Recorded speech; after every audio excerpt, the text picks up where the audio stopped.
Hello everyone, welcome to our daily dose vocabulary straight from the Hindu newspaper. So today it's the 5th of June. We will be discussing the vocabulary of today's the Hindu newspaper. So without wasting a time, let's start with our first word, clandestine. So the meaning of the word clandestine means anything, any action when we do secretly or undercover. So we say clandestine. Let's see the example. The students had a clandestine meeting in the library after school to plan a surprise farewell party for the teacher. So, to plan a farewell party for the teacher, what they have done a clandestine meeting. Means secretly they arranged a meeting. So, meaning of the word clandestine means anything word is set aside. So, the meaning of the phrasal verb set aside means to keep something at reserve for particular purpose. ठीक है, किसी चीज़ को reserve करके रखना, save करके रखना किसी particular purpose के लिए. For example, she set aside some money every month to buy a new phone.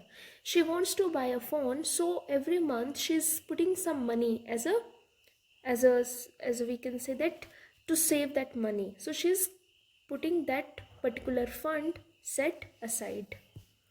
Next word is resilience. ये एक नाउन है जिसका अर्थ होता है एबिलिटी टू रिकवर क्विकली. ठीक है, स्ट्रेंथ, एंड्योरेंस. रिजिलियंस होता है कि despite any adverse situation you have ability to come back. Means not such kind of attitude like to give up. Okay, for example, despite failing in the first attempt, Ananya showed great resilience and passed the exam with flying colors in the second attempt.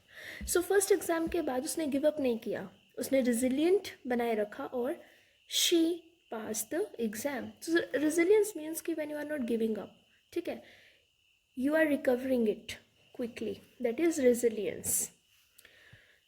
Next word is president. ये भी एक noun है. President होता है कि कोई भी ऐसी चीज़ जो एक बेंचमार्क और एक बेस जो वो डिसाइड करे, मतलब वो फ्यूचर के लिए गाइडलाइंस को सेट करे. ठीक है, तो इसके सिनोनिम्स हो जाएंगे गाइडलाइन, रेफरेंस पॉइंट. तो हम उसको बोलते हैं president. For example, president. Okay, Ria was the first student in her school to get a scholarship for her science project. The principal praised her in front of the whole school and announced that every year such achievers would be honored. So here Ria's achievement became a precedent. Okay, मतलब वो एक क्या बन गया, एक guideline बन गया, एक रेफरेंस पॉइंट बन गया, that a model for future students to follow that. तो प्रेसिडेंट मीन्स कोई चीज़ जब एक रेफरेंस पॉइंट बन जाता है, ठीक है, एक बेंचमार्क बनता है किसी चीज़ को आगे डिसाइड करने के लिए.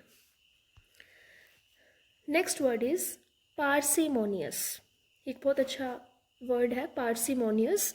ये एक एडजेक्टिव है जिसका मतलब extremely unwilling to spend. Means ऐसा बंदा जो बिल्कुल भी पैसे नहीं कहीं स्पेंड करना चाहता. ठीक है, इसको हम पेनी पिंचिंग बोल सकते हैं, टाइट फिस्टेड बोल सकते हैं, है ना, जो बिल्कुल नहीं पैसे कहीं भी स्पेंड करना चाहता है. For example, the boss is parsimonious even when it comes to buying a new chairs for the office.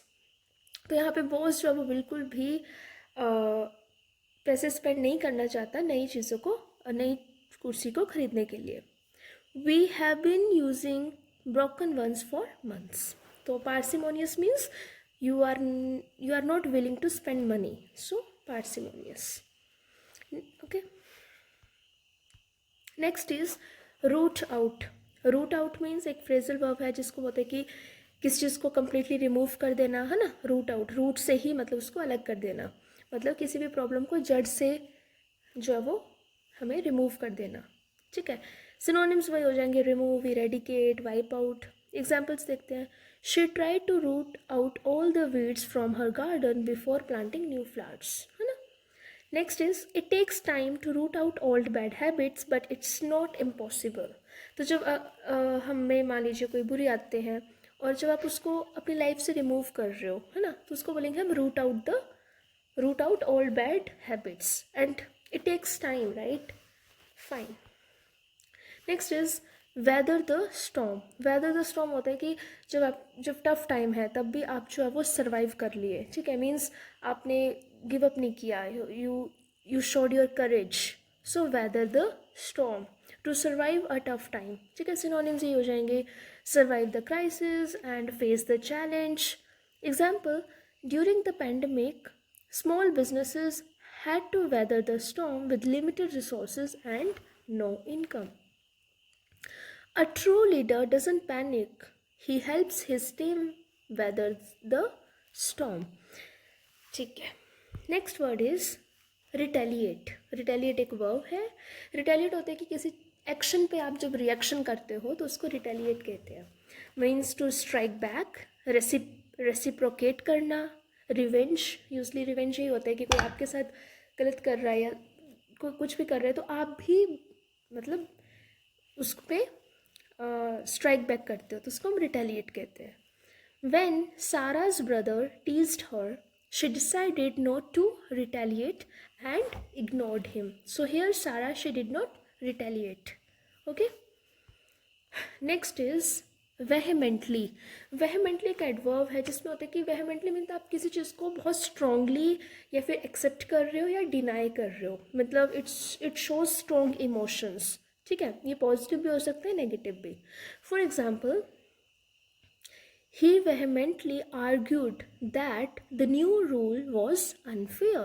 Means he put his voice vociferously, we can say that means very vehemently, ठीक है, मतलब strong opinion.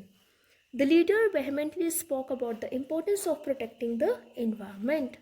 So here with the strong emotions, the leader is talking about the importance of protecting the environment. So the word vehemently means strong emotions, strongly किसी चीज़ को आगे रखना। Next word is proscribe. ये एक verb है जिसका मतलब होता है किसी चीज़ को ऑफिशियली बैन करना, तो हम instead of ban we can say that proscribe. Okay, ban करना, आउटलो करना, एक्सक्लूड, डिसअलो। एग्जाम्पल देखते हैं। The government prescribed the use of plastic bags to protect the environment. So here what government has done? Government prescribed the use of plastic bags. Means you are no longer allowed to use the plastic bags. So the meaning of the prescribe is officially ban something. Okay, this is the end of our video. If you like it, please don't forget to like, share and subscribe. Thank you so much.